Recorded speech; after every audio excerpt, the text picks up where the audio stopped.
All right, welcome to our 12th edition of Coach's Corner. I'm RJ Boudreau, Mitch Hancock with me. We're going to talk today about some preseason wrestling. We talked about our preseason workouts and kind of our preseason as coaching last time. Today we're going to just talk about the wrestling part of it. So what we're doing wrestling-wise in the preseason with our guys, and we're going to be specifically talking about large group versus small group. So I know I do a little bit of both.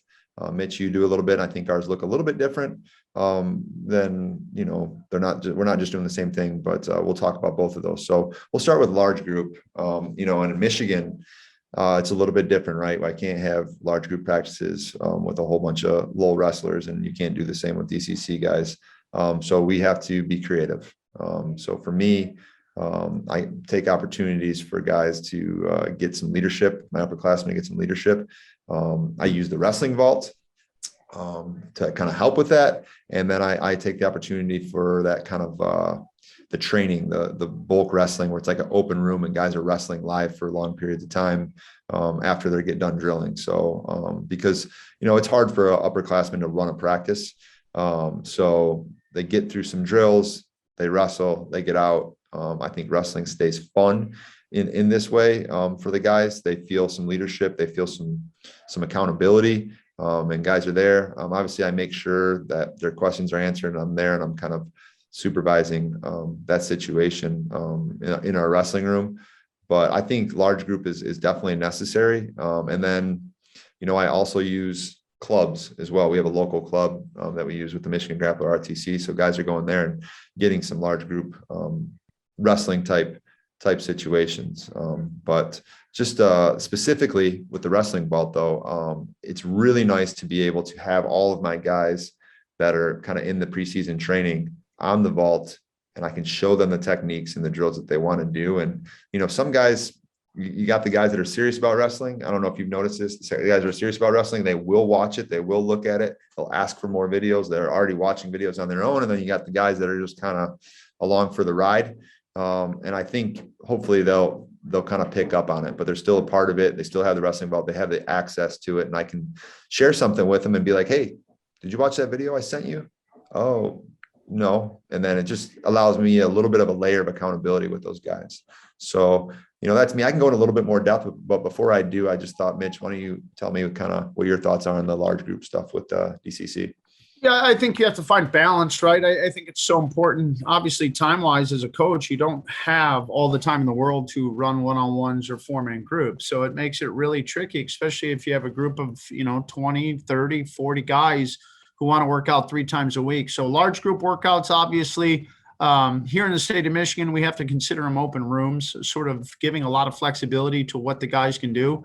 As you indicated, it's nice to have upperclassmen and seniors who can sort of have some structure to the workout as coaches sit back and monitor for health and safety purposes. So it really prevents us from developing technically and developing systematic styles of wrestling, right? So that's why I think the vault is important tool to have. Like you indicated, you can share videos with your wrestlers. You can share them with your upperclassmen and say, hey, this might be a great idea to go over today, and so on. When it comes to one-on-ones or four-man groups, very, very popular in the fall. And as you may have noticed, there's, I think, an upward trend towards one-on-one or personal work with student athletes more now than I've ever experienced. And I think a part of that is due to the level of coaching, right? I think we have a lot of college grads and successful coaches that are coming down to the youth levels, the middle school levels, and the high school levels. And so these kids are getting one-on-one coaching or small group work at an earlier age. So they want to sort of funnel that into high school as well. But just to me, the large group, I think, gives us an opportunity to build culture, to build a team, to build a program, right? And to build a community and allow, sort of the hierarchy to take place. Your seniors, your juniors, your upperclassmen to have some ownership of the team. So obviously, large group work is dominant here at Catholic Central, as probably is most places, and it's very important to what we do.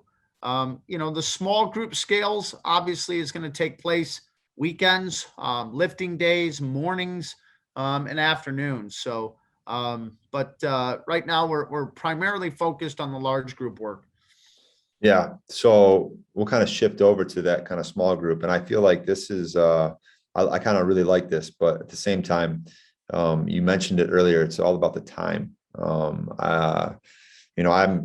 a busy dude, and so are you. You got a few kids of your own. I have, 4 girls, and they're getting into sports. My weekends are taken up by just different family events and soccer games and whatnot. So it's really tough to find time. So, but I love the small group or one-on-one type training. And it's never really one-on-one. If I have a young wrestler, I try to get him to find a partner, and then meet me up in the wrestling room, and then we're going to work on some things. And what I really like about this is I'm becoming a better coach in preparation for our upcoming season. So I'm going to work on things, and I don't always just tailor the workouts to the wrestler. I'm working out with one of my guys. I'm going to try to get him to kind of adapt into our system of what we're doing. And obviously it's going to look different for every wrestler, but I want to start working on foundational, fundamental things. So I love it because I'm getting better at coaching. I'm getting prepared. I don't know. It's been a long time for me, but I remember starting a season and I was like, oh my gosh, I got to figure out how to coach because I hadn't been doing much coaching going into the season. So this is a really good way to kind of have some practice being a coach going into the season. And it doesn't take much, so find a wrestler that you think is willing, maybe you don't want to do it maybe with just a beginner first year wrestler, but I've been doing it on the vault lately. You'll be seeing this stuff. I did some righty collar and lefty collar stuff. And I have an incoming freshman who's, he's one of the top ranked kids coming in. And I have another kid that he's bringing up. So I have this guy that's freshman incoming, working with a guy who's no one really knows about, and they're both getting better. It's a win-win, and I'm getting better too. So I think there's a lot of advantages to doing the one-on-ones, and it doesn't have to be like, man, I don't have the time. How am I going to find the time to do this? It's not worth my time. I'm just doing this because I feel like I'm gaining a lot out of that experience, not just for the wrestlers. So I don't know what your thoughts are and how many of those you do. But I've picked them up more lately. Yeah, we do a lot of, I would say as a staff, we do quite a bit of small group work and one-on-ones, right? As you indicated, sometimes as old men, it's hard for us to get on the mats with the guys, right? So you may have to have them partner up and take them into the wrestling room. But if, for example, Rojas is getting ready for who's number one, right? So we're consistently putting together game plans and making sure that he's ready to go. And what do? We utilize our assistant coaches. So if we can't, as head coaches, find the time to go through a small group work and individual one-on-ones, we want to make sure our assistant coaches are involved in game planning and involved in running small group work too. So our guys are consistently working out to our reaching out to our assistant coaches, trying to plan those workouts throughout the week, those one-on-ones, and during the weekend. And another thing that I really like to do is I have a binder of action plans on all our guys, right? So I know what their number ones are, number twos are, their favorite escape, favorite breakdown. And now as we're transitioning into folk style season, I can pull out the action plans from last year. And as we go through our drills, my morning drills towards the postseason are pretty structured, as you indicated. But as we do them now, we give them a little bit of flexibility, right? So I want to reevaluate and look at exactly what they think their number one takedown is or number two takedown. And sort of this is the time to have those discussions. Is this really your one or is this your number two? For example, I mean, a guy claims a low ankle is his number one takedown. And if I go on Matt Boss and track back, he only scored 4 takedowns all of last season on a low ankle takedown, whereas he might have scored 42 with the single leg, right? So why is he indicating that the number one takedown is a low ankle? So I think that's important for athletes to recognize. You can find an action plan in our coaches corner under resources. Have your athletes fill that out so that you have on paper their style of wrestling, and then you can evaluate that through your morning drills. Another thing I like to do is put them on the clock. 20-second goes. It's a little early to do that, so I don't want them too tired. But if you make them wrestle a 20-second go, RJ, and you're probably aware of this because you guys probably did a lot of this in college.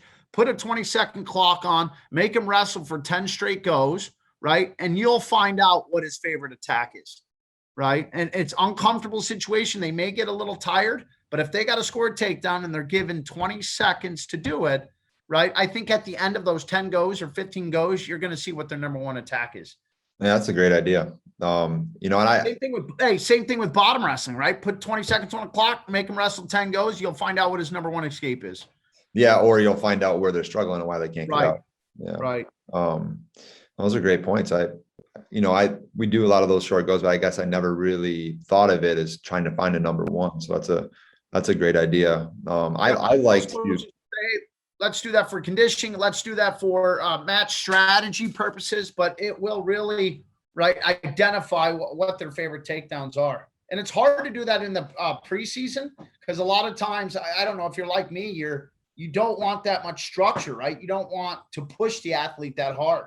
No, and that's kind of what I wanted to get into next is, you have to have structure, but you have to have some fun with it too. And the guys that I've been working with, I really ask for feedback. I'm like, hey, listen, my time's valuable, your time's valuable. I want to know if you like this and if you don't, and what you like about it. And, the last practice that I had, actually, it was the lefty collar stuff that I just put on the vaults that you guys will be seeing. The wrestler came up to me a day or two later and said, that was my favorite thing I've ever done. In practice, just practice wrestling and whatever. And here's what I think though. This is why I think why. We concentrated on an individual area that led to a lot of different things. So we're working on hand fighting, getting to other parts of wrestling, getting to attacks. And it's just good to be a good hand fighter. So we're focusing on that situation. And we go through each of the incremental foundational stepping stones, right? So this is number one, this is number two, and that's the way we've done it. And this is a new thing we're doing with the wrestling vault. So remind me to get to that in a little bit here, but it was foundational for him. So he understood what he was doing and why he was doing it. And then at the end of it, we play wrestled or sparred.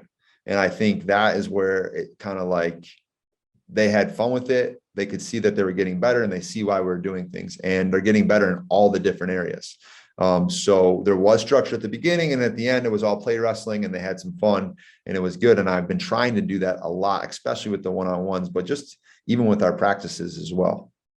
So it's, I don't know, it's something that's kind of new. And I think we're moving that way with the wrestling vault. So we're trying to give you guys, progressions. So this is a way to start with a day one practice and work through these steps in this order, or do whatever you want, but this is kind of how I did it. And then play wrestle at the end and show them how to spar and show them I'm actually coaching the guys through it the way I would in the wrestling room. So you can watch me in the spar when I say, stop, don't move, look at this area. Okay, keep going, and that's when I'm going to stop guys, or I'm trying to be positive. I got that from Mitch Hancock. I'm positive in the wrestling room. I'm talking to the guys.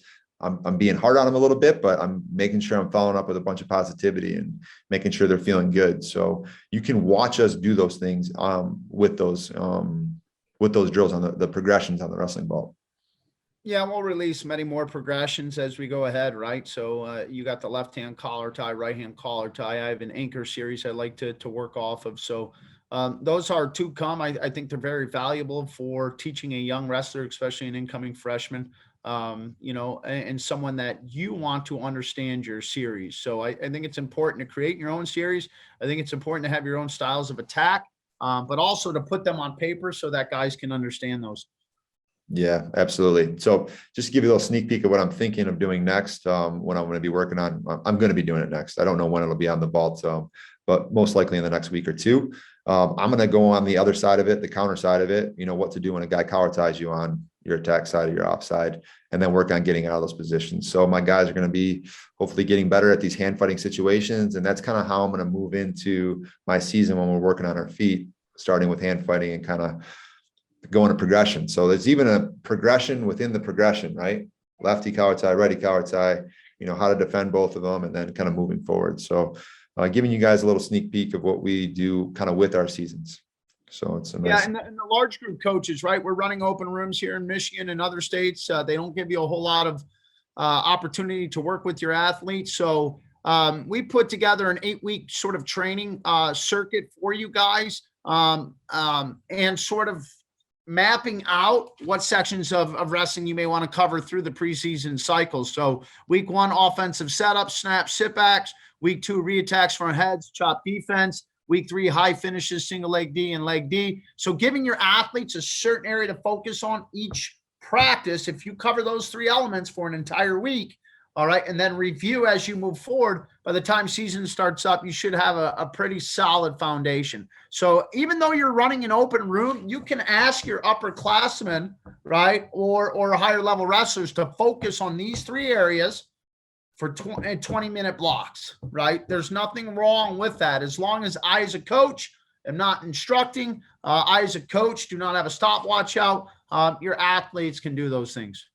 Yeah, that's a great point. And, just keeping it simple like that, and having that 8-week plan, that's on Vault. That's on the number 11 blog.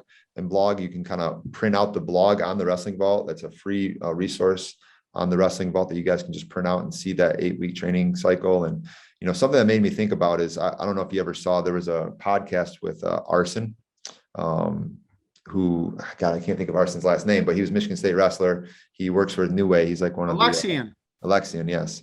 And I'm the Michigan State guy, and I forgot it. So thank you. I know, because he beat me at State. I was a freshman at Central. He beat me up pretty good. But he talked about his training when he was overseas, where he's from.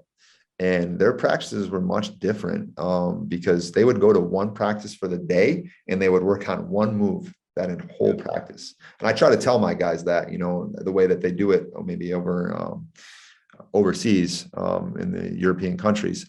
And it's just interesting kind of thought for me to kind of go through. And so I think it's a great opportunity to run a practice and just give them 3 things and kind of work through those. And actually practice goes by really fast for an hour when you give those guys things to do, and they can accomplish those things. So yeah, I had the opportunity when I was in high school to work out with Masaki Hata. So like through middle school and high school, I would go to his practices with many other Michigan coaches now and so on. Masaki was a 2-time national champ at Okie State. And he was just a remarkable teacher. But again, I mean, he would slow things down so much and focus on individual technique areas. And the amount of time he took to delegate to those situations was wild, right? As Americans, we're not used to that. Let's wrestle, let's drill. Yeah. And he would slow that practice way down. Yeah. There's a lot of great things to that. And for the coaches out there or dads out there that just want to wrestle, just want to grind, there's times for that too, especially if you're getting ready for this GFC that's coming up, or Super 32 and some of the things. You got to wrestle, you got to have some volume in, but you got to be creative on how to do that. And I'm not necessarily, I want to work with my guys going to the GFC. I want to work with my guys going to Super 32, but it's not all about them. It's about having some freshness going into the season and my program, and kind of moving those guys forward just as much. So you got to kind of have that mindset as a coach, about everybody, about your program, not just your Manny Rojas's, but obviously you just talked about how you're giving Manny Rojas that attention, and you're doing that in a couple of different ways. So got to have a few different ways to get to your athletes, and make sure you're doing everything you can. So yeah, and saying that and preparing Manny, there's 4 other guys that are preparing him that are getting the same work, right? So we got a small man group. There's 3 other guys that we're rotating in on him, that are gaining and jumping levels too. So I got some freshmen, sophomores. I have 1 freshman and 2 sophomores that are in his 4-man group, right? That are jumping levels because they're a part of that group. So those guys have been a huge part of his success, in Fargo, and then obviously who's number 1. So it elevates the rest of the room as well. Hey, and just to speak to that, you touched on this earlier, the wrestlers reaching out to the coaches. Yeah. That happens. And that is what happens. I tell the guys, you guys want individual stuff, reach out to me, send me a text on Sunday and see what's available, and I'll tell you if I can do it on Monday, if I can do it on Saturday, or when it'll be, and we'll work. And the kids are becoming better communicators. I know that they want to do it. So I know it's not me pushing them and burning them out. They're asking me. And that has been huge. That is a big deal. Yeah, Coach Biano is always on the guys about you text me. You want to work out, you text me. I don't want to hear from your dad, right? Because if it's Yeah. the dad, it's a forced workout. Kid's not maybe necessarily doesn't want to be there and doesn't take the initiative. So we don't want to hear from dads. We want the athletes to reach out to our coaches and plan these workouts. That's a big, I mean, that's one of the most important things out of this whole vlog that we just did is that right there. And then also having a coaching staff. So, some of you guys out there, as coaches, you might just be you. And so it's really important to get people, and they don't have to be signed contract coaches. Maybe they have to do the volunteer assistant type thing, but just a coach that can wrestle with the kid and give him the time to get in the wrestling room. That's just start there. I have a pretty good sized coaching staff, and I just want my guys working with the opportunity to be able to work out with different coaches and work on a specific area, and then use the wrestling vault to stay on the same page. That has been huge. Some of my coaches are like, man, I haven't been coaching. What do you want me working on? Oh, I know exactly what I want you working on. Here's some videos, and then they can see those. And it might just be a dad that's wrestled before, but you can't make it there. Hey, these guys go up there with that dad, have a good experience, and he's kind of part of your coaching staff, but kind of not. It can be that. Don't make it harder than it needs to be. Don't think you need to have this huge coaching staff. Just get some people around your program that want to help, and that'll be enough. So, anything else? No, I think we covered a lot today. So again, small group work, vitally important, allows the athlete to slow down, focus on making some progressions. Large group work, really, really important to the morale and the building of a program and team. So just try to balance those two, have some fun, and utilize the vault if you need some help. Absolutely. You guys, hopefully you'll be seeing us next week. We'll be talking about a different topic, but just getting excited for this upcoming wrestling season. So hope you guys are doing well, and we'll see you next time.